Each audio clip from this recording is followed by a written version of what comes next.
বেশ কিছুদিন আগে আর্কাহলিক শক্তি আপু একটি ছোট কালার প্যালেট বানিয়েছিলেন। ওই কালার প্যালেটটি দেখে আমার অনেক বেশি ভালো লেগেছিল, তাই ভাবলাম আজকে আমি একটু রিক্রিয়েট করি।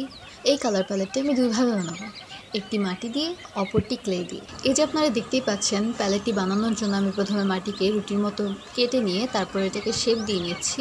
তারপর আরও কিছু মাটিকে আবার রুটির মতো করে বেলে প্রথমে শেপ দিয়ে রাখা মাটিটাকে এটার উপর বসিয়ে দিয়েছি। তারপর এর কিনারের অংশগুলোকে ঘষে মেজে মসৃণ করে নিচ্ছি। প্যালেটটা বানাতে আমার অনেক বেশি ভয় করছিল, তাই আমি আস্তে আস্তে করে মসৃণ করছিলাম। এর পরবর্তী অংশটা আমি কিভাবে কি করেছি সেটা তো আপনারা দেখতেই পাচ্ছেন। এটাকে সুন্দর করে ব্রাশ দিয়ে ঘষে মেজে পানি দিয়ে হাত দিয়ে সুন্দর করে মসৃণ করার চেষ্টাই এখানে চলছে।